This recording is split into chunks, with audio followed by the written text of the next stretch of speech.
Social media is so outwardly focused. We got to be showing what our relationship looks like. That's why people break up. I'm a breakup coach, and I see so many people breaking up because of this damn social media. I'm like, what the hell is going on?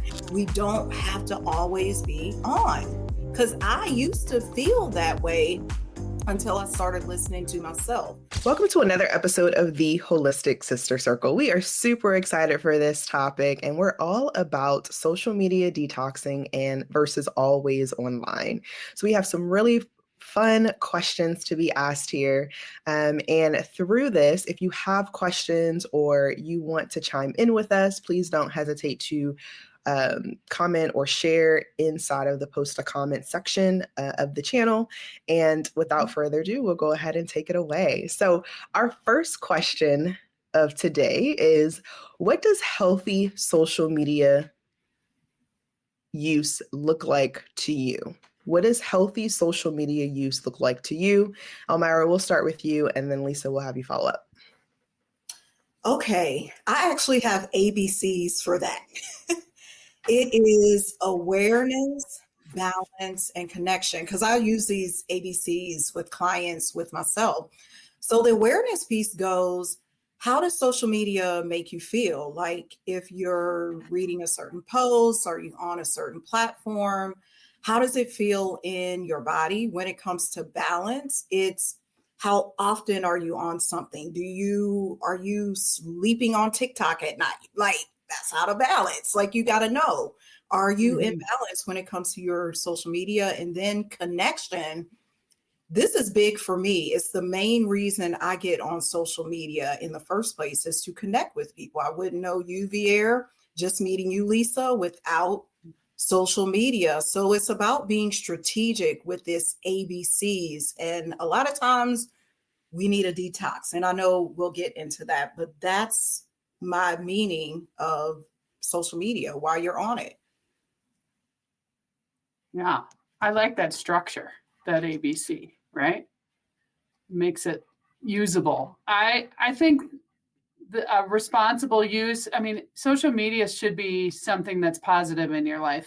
And that's just the basics, right? If it's causing trouble in your social situation, maybe you're avoiding because you're on too much, or if it's not building you up, giving you information, it could be spiritual help, it could be, developmental help, like growth as a person, or it can be just knowledge, like cooking, or anything like that. All that is available. So to me, if you limit it to what it helps you with or builds you up with, you're in good shape, right? We know the rest of it and why we will need a detox, right? So that's kind of how I look at it in general. I actually love this topic because, one, first of all, I totally agree with both of you. And I think the biggest thing that I've noticed as well is when I'm not going on social media for a clear purpose and I'm just scrolling, my mind tends to wander. And then after like a few weeks, I notice that there's certain habits that I didn't have before that I now have just randomly picked up, or just certain energies that, I didn't discover before that I'm just randomly picking up. So I think it's also really important, to Elmira's point as well, is like when you are more aware, and then to Lisa, for your point, is not just being aware, but also making sure that you're going in with a purpose and like, why are we doing this? Without those things, you tend to wander, and that becomes something that's not always good, depending on what the situation or the circumstance can be. So I definitely would share too, just from a social media use perspective, like, I think it's so easy to do when you're a business owner, because it's like, that you're going in with a purpose of connecting to find some type of solution, or to connect and collaborate with someone else. But when you're just randomly scrolling and you don't have that perspective, it can be very harmful, honestly. Mm-hmm. Okay, next question. Have you ever taken a social media detox? And if so, what prompted it and what changed for you? I have.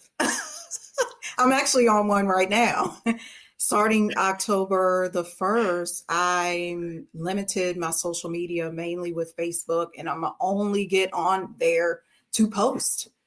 Yeah, I'm sharing some stuff on my Instagram stories, but I will tell you, in 2018, I did a whole year social media fast. And I learned so many lessons from that. My biggest thing is us going inward. We're so outwardly focused, and I found myself in that trap too, seeking the approval as a business owner. I need to go for the money. Like, how am I going to make money if I'm not on TikTok, if I'm not on Instagram, if I'm not on YouTube? But what I've discovered, it's all lies. It's really all lies. What we've been told about social media is lies. And I'm speaking to somebody who's on social media, who's been on Periscope but these detoxes have shown me, what wrongs are you doing, Elmira? And I urge the audience to look at themselves too. How is social media affecting you? And you won't know that until you take a break. It's much like when I do my water fast, or when I do a dry fast, or when I do all these other fasts that I participate in, lemonade fast. It's the break that shows you the lesson, and it allows you to go inward. Social media is so outwardly focused.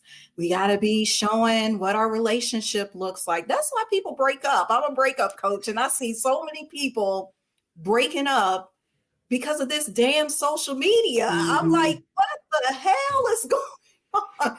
And for me, it's given me insight onto my own practices, how I'm using it and abusing it. And then I'm able to see what other people are doing too. It's given me a clearer vision, because I can speak to this and then I'll hand it over. But here recently, we know back in September when Charlie Kirk died, that particular assassination, so many people were going back and forth, because my detoxes and my awareness, I was able to stand the middle ground and say, well, why are these people hating on him? And why do the other people love him? And it just gives you a clearer perspective on what's really going on, and not this battle. Because social media can be that. It can be this battleground for all of these issues. Yeah, for sure, a battleground, right? People get really brave behind a keyboard or their phone. I've taken a couple minor, let's call them detoxes. One was when the TikTok was going to get thrown out of the United States, and because they were worried about the Chinese company that owned it farming our data or following us or whatever it was. And I found myself too easily an hour later thinking, what was I just doing for an hour? Flip through all that stuff. So I took a break. I removed it from my phone, and I haven't put it back, but I find myself using other things, right, instead. So mostly, I'm in my 50s, so Facebook and Instagram are kind of my jam. A little bit of YouTube, but not so much Snap or some of these other things that the other folks are using. But I think the pause that it gives you to take a detox is what like Elmira, like you said, being able to notice the two different sides and look at them a little more objectively because you took the pause, right? I mean, we work on that all the time in therapy and neurofeedback, like being able to not be so reactive, where you just flare off into your opinion or your emotions. And we know those algorithms are built to keep you coming back, right? The computer science behind these apps are built to hit you in a way so that you are hooked, to come back for more, to get instant gratification, to see what you think is glorious or impressive more and more and more. And as you like a page or an account, you'll get flooded with things just like it.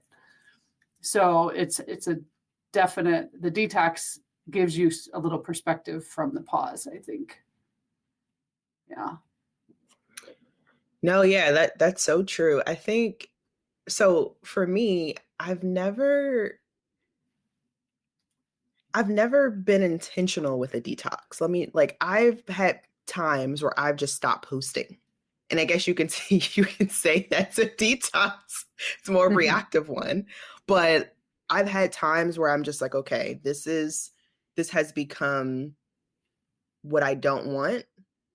And I have that awareness to say, okay, like the direction that this is going, I don't like this. So let me just stop. And I do believe that there is a better way to do that, because I think it's important that whoever you've been connecting with on social media, you at least like let them know or kind of share what your reason for that is. That's something that I definitely want to get better with, because sometimes I don't recommend anyone do this, but if I feel like I'm just moving in a direction that I don't need to go down, I'll just stop everything. And I won't always communicate what I'm doing, because sometimes I don't even know what to do. And I don't want to necessarily share, hey, I'm just leaving and I don't know how long. But I'll just be here. Like, I don't always know what that will look like. So I think it's also important to, even for me, to always consistently have a batch of content that you can just have out as you're kind of going through that.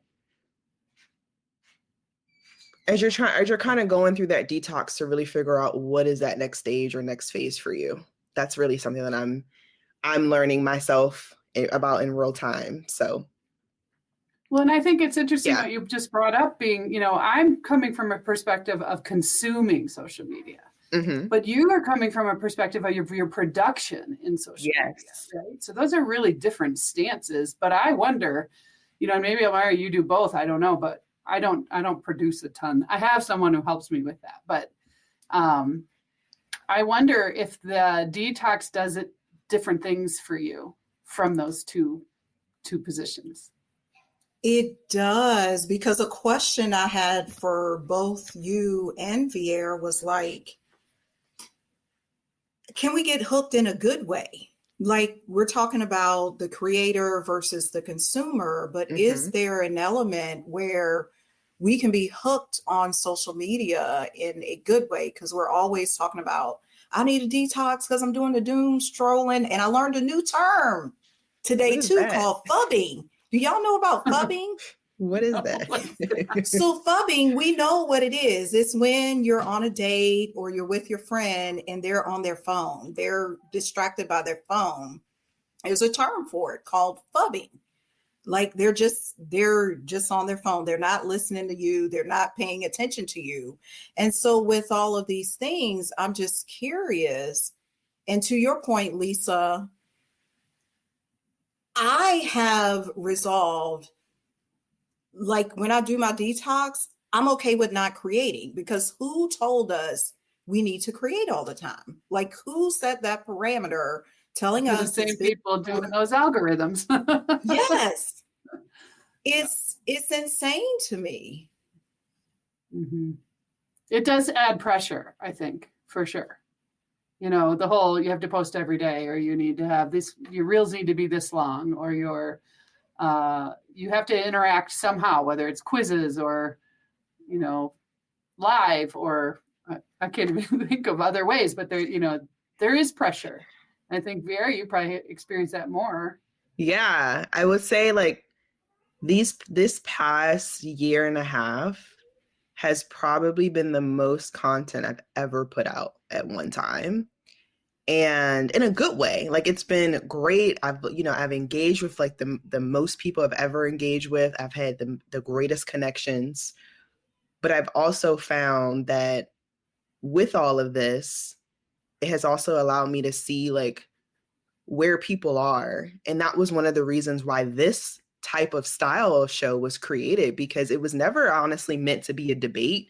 It was more so meant to say, okay, where is your happy medium? Like, why is it every time we come on social media, it's a left or a right thing? It's a yes or a no. It's it's always like you have to pick a side. And the goal of this was, okay, well, what if I'm in a season right now where I just need to be still? What if I don't know, a side in this season may look a little bit better, or maybe I need to do a blend of both. And it was really to give people an opportunity to say, okay, like, you can have a chance and you can have these connections, and you don't always have to just be on all the time. Like, sometimes you just need to sit in the mess, sit in the chaos, sit in whatever you have going on, so you can actually identify what makes the most sense for you. And I appreciate this, because it's like, if I hadn't kind of put out all of that content, I wouldn't have got to this perspective. But now I'm also learning for my own sake. Now I need to sit in my mess to figure out where this will go moving forward, because I don't want to be someone that is always feeling like, I have to perform all the time and like, and I know I caught myself getting to that point, and I was like, oh, like, I have to take a step back for a second and really prioritize and figure out, okay, where can I, have help here, and how can I still show up for people, but just in a different way that aligns with my needs a little bit better, and not just solely focusing on, what everyone else needs in this regard. So yeah, I've learned so much, and that's why I'm like, I haven't really said that I was taking a detox, but you can tell that I am just by going on my page right now. So yeah. Right. Yeah, it's good to take those pauses. And one of the things I'm doing with the podcast I create on social media is it's only 13 weeks. Like, I do 13 weeks, take a break, 13 weeks, that's take good. a break. So during the year, it'll be 3 seasons, so to speak, because we're not always on. I don't want to be always online. I don't always want to have a guest. I don't always want to talk. I want to sit in my pajamas sometimes. Like, this is too much. Yeah. Get a break. That's a good plan. I like that. It is. I'm like, I need to, yes. See, Elmira's my girl when it comes to podcasting, because she's been doing it a lot longer than me. And I know, we exchange information all the time. She's been on YouTube for a while, things like that. But that's one thing that I'm learning in real time. Like, okay, Viair, like, you can take a break. Like, people it's okay.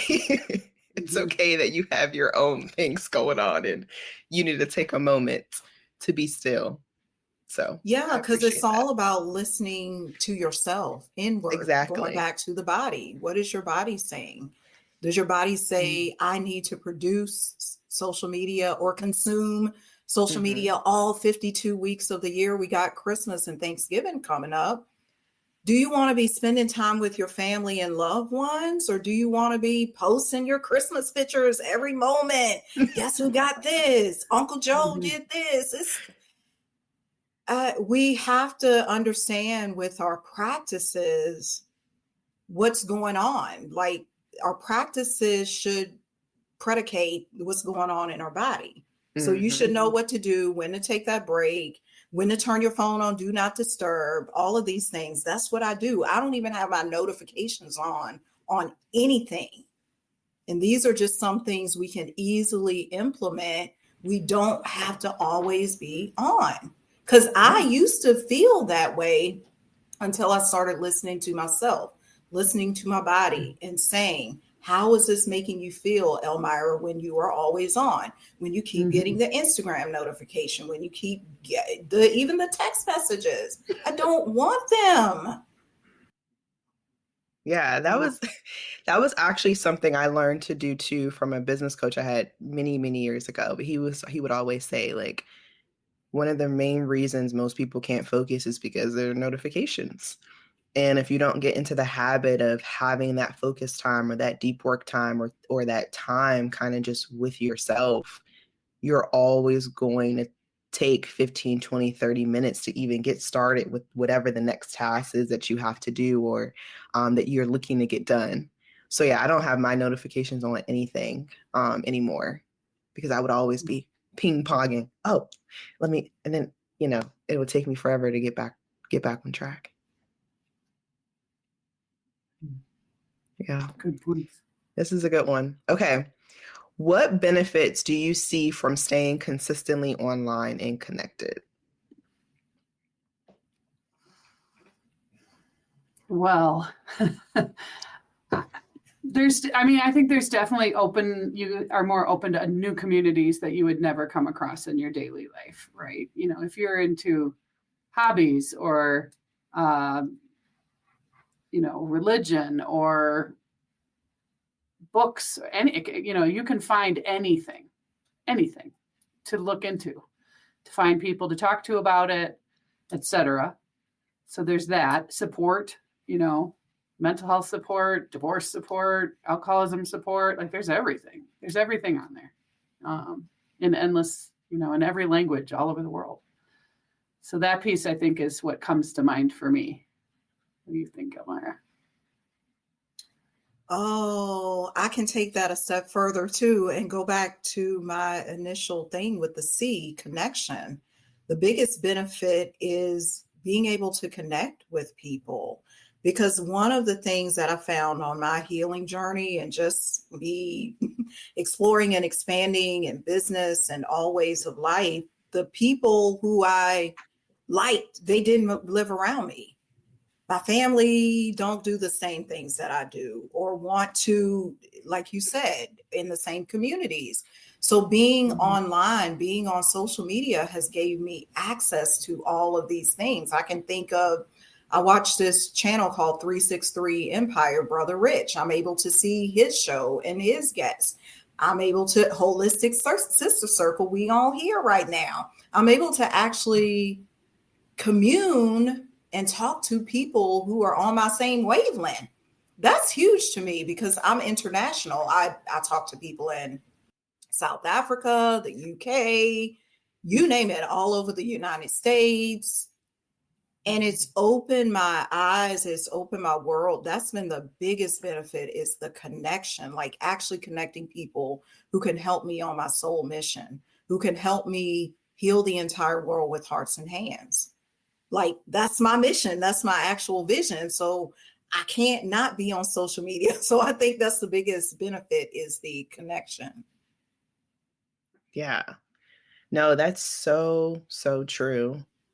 I mean, I don't know about you all, but the level of support, there's just so much support out there, no matter what it is that you are nervous about, scared about, have questions about. Like there's always someone in some type of group or community or whatever that's willing to open up and say, hey, like I can help with that, which has been huge. And I just, even for me, I think about, I'm just like, wow, like there's so many people that I would have never met if it wasn't for social media, like including the two of you. I would have never met you like at all. And, I'm so grateful. I'm so grateful for the experiences. I'm grateful for the opportunity to continue to connect. And I think it's great too, because it's one of those things where you also don't have to worry about certain people or certain relationships, essentially trying to force themselves on you either, right? Like if you decide, hey, I don't even want to be in this community anymore, cool.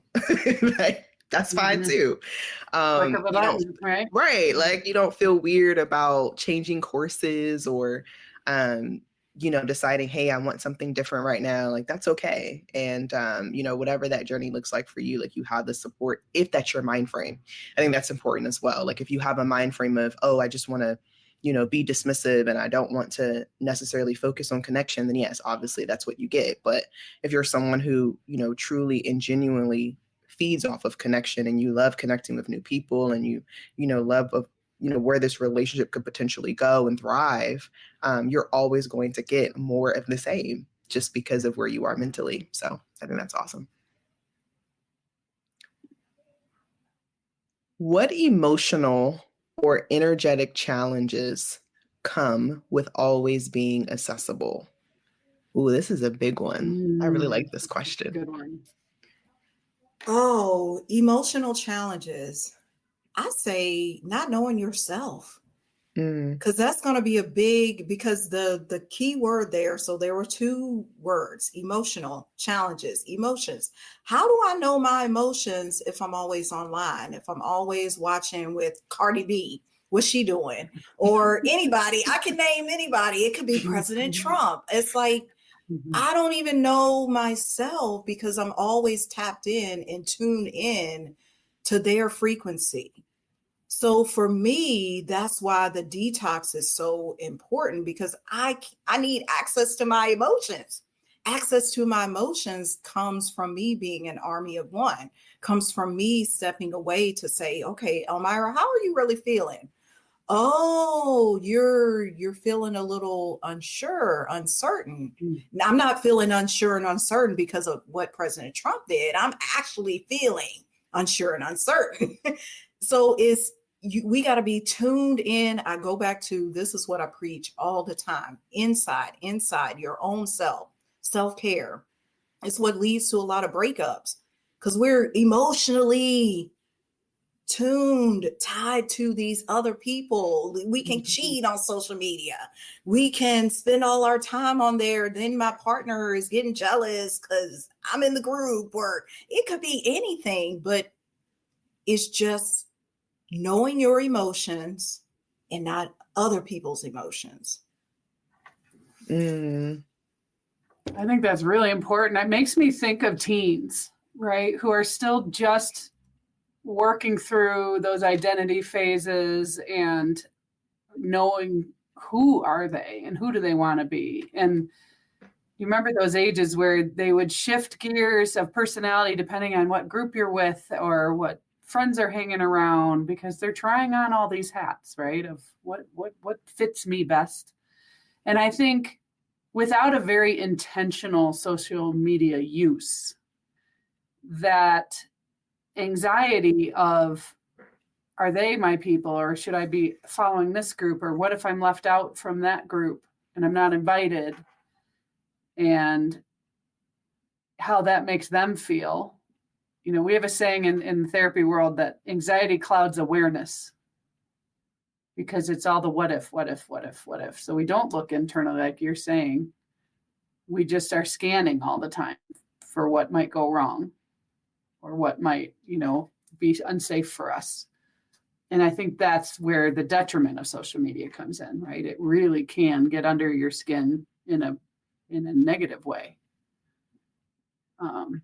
But in being accessible all the time, people can see, if you don't have any kind of guards on how often you're on, or how many people can see where you're at. The Snapchat, you can find their location, right? There's a location piece to that. There might be to the other apps as well, but so. Yeah, there is to Instagram too, unless you turn it off. Yeah. That idea of being accessible all the time gives me a pit in my stomach. It's just the thought of like, oh, no way. No, thank you. I got a question for you, Lisa, because you're talking about the teens. Do you find them being accessible is a benefit or more than adults, or is it not? Like, do they find, hey, I got my location on, I want my friends to know where I am, I want my parents to know where I am, versus us who are older, we're like, I don't know, I don't want people to know where I am. Do you find that there's a distinction or a difference? I actually think it's more detrimental to the younger ones. There's other ways to track your kiddo, or to let people know where you are. I think there's studies about the amount of sleep a night that a teen gets today versus 2000, the year 2000, and it's 2 hours less a night. And that falls over into, and I don't know if Viair and I talked about this, it falls over into ADD and being diagnosed with attention issues and impulsivity. But for us, it's, well, is it really ADD, or are they just not sleeping? So they have no energy and they have no resources to hold their attention where it needs to be to attend. So that year perfectly lines up with smartphones and tablets. right? So Yeah. they're not writing papers for an extra 2 hours. they're on games or social media, and a lot of the games are interactive, so they're talking to their friends on their headset, and so there's. What's interesting about what you're saying too. So I actually I'm, think it's mhm. more trouble. Yeah. Wow. What are your thoughts about, because there are a lot of adults that still have the mindset of teens and young adults, even if they're, 30, 40, 50, doesn't matter. Mentally, it can still be looked at as the same. Have you seen, or, you can let me know too, I don't know, but from that perspective of teens, like, have you kind of seen that in adults as well? Well, there certainly are adults that have not matured and developed into even, the phases of adulthood. You think of young adult, where they're still trying to Right. figure out their path and all that stuff. And then there's more settled, span of years. Usually it's marriage or families or career is growing. There's the old cliche of the middle-aged meltdown, like the crisis. I don't know. I mean, in my experience, adults that have not matured, there was a reason, there was an interruption somewhere. Mm-hmm.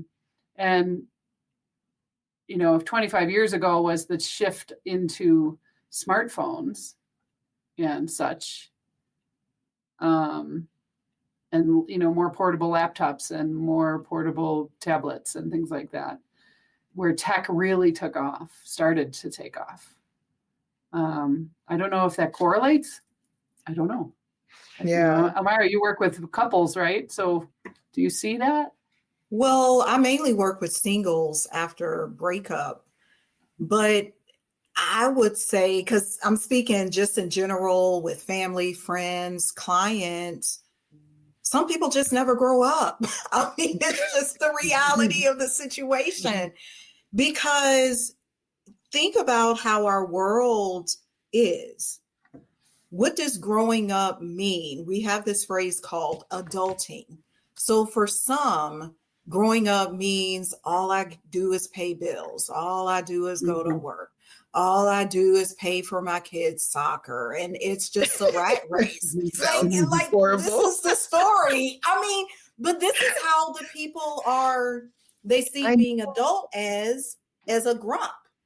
I don't want to be an adult. So I choose to be a kid who can play, who can snoop on people on social media, who can be all up in the business and see what the gossip is on Instagram. You know what I'm saying? Like, so why wouldn't I be a kid? Because a kid allows me to play. Even though we may term it as immature, what has our society in 2025, 2026 deemed as adulthood? Like, that's just a question I ask. And it's why I incorporate play into just what I do, not being childish, not being immature. It's because of the imagination. And I feel like some adults don't want to be an adult. This identity of an adult that it is right now, where you got to work the 9 to 5. You're so stressed. You only get a break on the weekend, one vacation a year. Who wants that crap? Yeah, there's trauma, but who really wants to be an adult? And I mean, majority of people don't. I mean, if you knew exactly what it required to be an adult, like, who's like, oh, I'm going to sign up for that? Most people are not. I even think about the children. Like, I'm like, hey, you sure you want this? Because now you have a responsibility, and not everyone wants that accountability especially women. We don't always want that accountability. Most women don't want accountability. We don't want that. So when I think about it too, and I guess this goes back to your point about just looking within, I actually have a question coming in. What does looking within look like? Like, what are some things that people can do to ensure that they're that they're really focusing on what's happening internally and being able to use that to kind of fuel their decision making. Because I don't even know, most people know what that is. Mm-hmm. Okay, I'll give that take. Start in the morning. When you wake up in the morning, what is the first thing you do? Do you reach for your phone? Do you reach for the social media, or do you reach for yourself? So looking within would be taking the first step to reach for yourself. Why are you reaching for the phone before you check in with yourself and say, how are my knees feeling today? How is my head feeling today? What am I grateful for today? If you have a partner and you done daggone reach for Facebook, Instagram, TikTok before you hug your spouse, what are we doing? So going within means checking in at the first part of the day. And then secondly, because I'm all about like practical things you could do, because you can do this right now. Secondly, do a time audit. This is something I did years ago, and it was so revealing because it showed me how much time am I spending on this social media? How much time am I spending going out to eat? How much time am I spending talking to this person I don't even like? So I looked at my time throughout the day. I literally broke it down. I said 8 a.m. to 9 a.m. I did this. I didn't like what I was doing. That was my process of going within. So many of us are not spending time with ourselves. We're so outwardly focused. So just start at the top of the day. How am I feeling? Check in. Are my shoulders a little weird today? I don't like my hair. I don't like my eye. Whatever it is that comes up, allow it to speak to you. Allow God to speak to and through you. And then secondly, do a time audit. You can do this for one day and it'll be revealing. You don't have to do it like I did for an entire week, but it will tell you what's going on inside, because how you're spending your time is going to be an indicator of what you're doing or why you're not getting the results you want to get. Mm-hmm.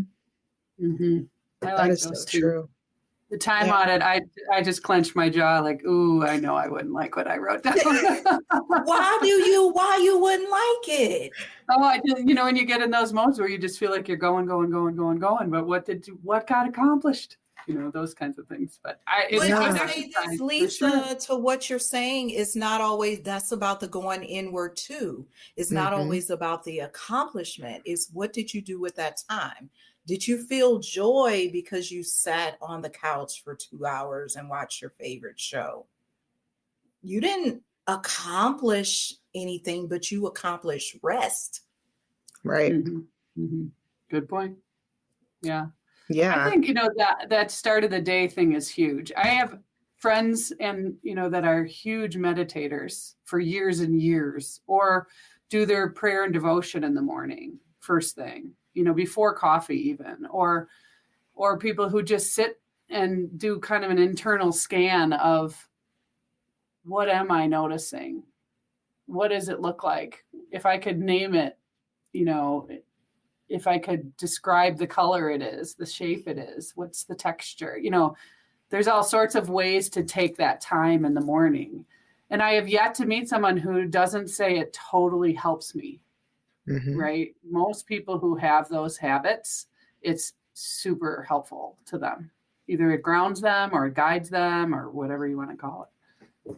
So, yeah. And I will say too that sometimes, our bodies are always talking to us, but those times where you're just absolutely not listening, it will force you to slow down. You will get sick and you won't have a choice. And I think that's important too. And, we don't always think about or realize is that when the body needs rest, however that looks like, when the body needs to detox, it will speak and it will communicate what those needs are. And it's just really up to us to decide, when are we going to listen to the signals today, or are we going to wait until those signals continue to pile up to the point where it's very difficult for us to actually do something about it later. And I think this maintenance time is I mean, it's so valuable. This has nothing to do with social media, what I'm about to talk about. But one of the things that I have just really been keen on as well is not just because I've done a time audit as well, and it was so beneficial for me. Now, what I've been doing to take it a step further is also auditing what I eat within each season, this is big because for a long time, like I was, really big on, okay, this is what I'm eating. These are the things that don't cause like digestive issues and things like that. But now I'm like, okay, well, it's a new season. The season has changed. Like, what are the foods that, are actually going to help nourish my body this season? What should I be doing in these next few months during this time? Am I eating more soups and stews? If that's the case, like, what am I putting in them? So I think, all of what we're talking about, it doesn't just start or end with social media, but it literally is like, how are you just detoxing your entire life? Mm-hmm. What does that look like for you? I'm going to do that food thing, Viair, because like, no, this is real stuff here. Like I've been feeling cramping in my stomach just because I've been trying to eat what I ate during the summer. It ain't working. Yeah, we had soup the other day, but you just gave me an idea to really hone in on what works for my body in each season. Yeah, that's something that has been new for us because, again, like you were saying, this has worked for me in the past. I'm just going to keep doing it. And what I realized was, wow, like my body's not feeding off of that anymore. Like it doesn't like those things right now. And that's okay, right? But like, what do I need to change? What does that look like for me now? So that has been super beneficial because it allows me to now have a clearer mind. And now through that, I can make better decisions because I'm not sluggish or my body's not tired and things like that. Like I'm more aware of what's happening because of what I'm feeding myself and making sure that I'm not malnourished either. So that's been really helpful. Mm-hmm. Awesome. So we have about 15 minutes left. Before we kick things off, I have one last question for us, and then I would love for you both to just get into who you are, what you do, and how we can connect with you further. So our last question is, what does a happy medium look like between disconnecting and engaging?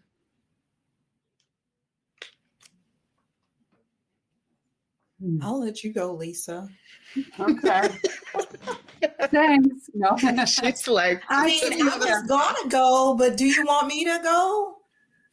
You will go. Yeah, if you have thoughts, go for it. I'm going to get mine organized. Wrap your head around it.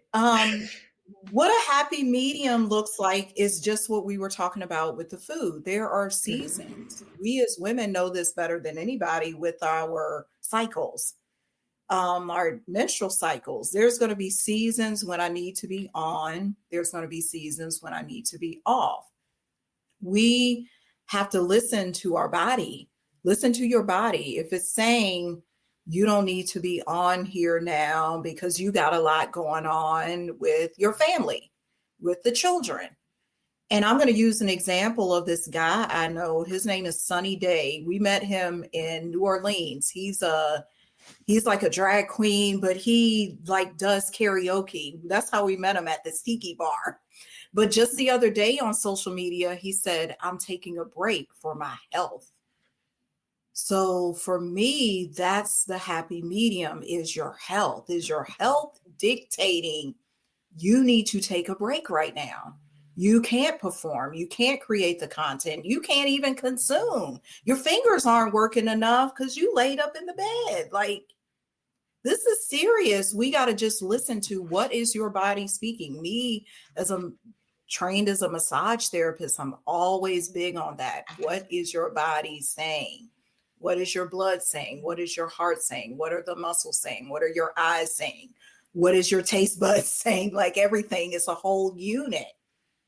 The happy medium is built off of your health, nobody else's health. Because everybody could be like, oh, if you're not on social media, you're not going to make any money. That's what they told me in 2018, but it was not true. That was the most fruitful year ever because I paid attention to my health and I paid attention to what I was supposed to do. So it goes back to, what are you supposed to be doing in this season? I think that's good guidance, right? To tune inward. It goes back to from the get-go. Look internally, right? We've been talking about that today. I kind of come from the other part of the holism of us, Elmira, in the sense of what's a happy medium? It depends on your functioning, right? Your body tells you some of that. Your brain tells you some of that. Are you suffering due to the amount you're consuming or producing, right? Is it causing trouble with your relationships? Is it causing trouble with your sleep? Is it causing trouble with your focus?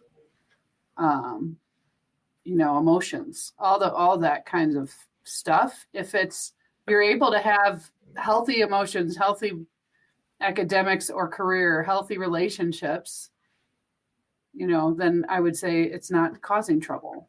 However, I think most people know when it is. They know.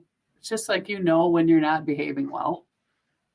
You may not want to admit it. That goes back to the maturity thing and, too. But I think coming up with what do I do instead is hard for folks.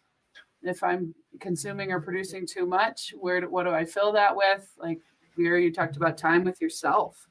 Elmira, you brought that up too. So the medium of trust yourself, trust your guides, gods, whatever it is, right? But also pay attention to your functioning. It's kind of what I think of. Yeah. One of the things that came to my mind too on this topic is I remember I was in therapy. This was about 1.5 years ago. And at this time, I was really trying to figure out, how do I move differently in the season that I was in at that time? And one of the things that my therapist had mentioned to me was, she said, why don't you go ahead and just research some things that you've never done before that you would just be excited to try? And I was like, okay. So I go on and research and I'm like, oh, I would love to do this and I would love to do that. And I was like getting excited as I'm writing it down. And then she's like, why don't you just pick 2 or 3 that you would love to just tackle this month? Like you just want to get it out the way. You want to have fun. And I was like, okay. And one of those things was yoga. And I had no idea that, later during that journey that would also teach me how to breathe. That would teach me how, to make sure that I'm honoring my body and I'm looking inward. That would teach me how to, again, surround myself with like-minded people and be a part of community. So anyway, I share this to say that if you are, to Lisa's point, like, I don't know what to do now, like, what do I do instead? Why don't you make a list? Make a list of some things that you would be excited about trying. And how can you incorporate those things into your day instead of just always being on to the point where you're like, I'm just going to go to social media just to bypass time. But actually think about some things of like, oh, I would love to do this, right? And it doesn't have to be anything that's expensive. It doesn't even have to cost anything. Maybe you don't even go outside enough. Maybe you want to, I don't know, get more fresh air throughout the day. Maybe you want to spend more time with your family. Like whatever it is, it doesn't have to cost anything. But why don't you supplement it with that and see where that gets you? Yeah, because that's one of the things that's been revealed on this current social media detox. I've been singing more because that's what I love to do. So I will just pull up the karaoke songs on YouTube and start. And my boyfriend is like, here she goes, putting on a concert again. Because it's like, whoa. It's like endless, because it'll be like an hour. The other night, I don't know, a few days ago, that's what I did. And it's like so fun because I don't have to be on Facebook or Instagram. And now I can just sing. Beautiful. I love that. Mhm. Awesome. Well, thank you both so much for today's episode. Again, we're all about social media detox versus always online. And I would just love for you to, again, share who you are, what you do, and how we can connect with you further. My name is Elmira. I'm also known as the Heartbreak Healer. I help you get over your breakup with movement, self massage, just going within. I have a heart alchemy course coming up.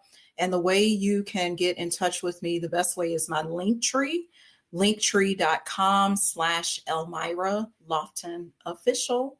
That's me, Heartbreak Healer. My name is Lisa Cramer, and I'm a mental health practitioner that specializes in EEG and neurofeedback. And I practice outside of Chicago and outside of Denver. And the best way to find us is to head to either our socials or the website, which are mindbodyneuro.com or at mindbodyneuro. And we help with all kinds of stuff when people kind of have tried everything. So yeah, this was great fun, Viair. Thanks again. Yeah, absolutely. And again, we are here every Tuesday at 2 p.m. Eastern. So if you would like to be a part of the Holistic Sister Circle group debates, please feel free to reach out. Or if you were someone who just wants to be a part of the Podcast Playground community, we have that as well. So thank you so much for tuning in, and we'll see you next week.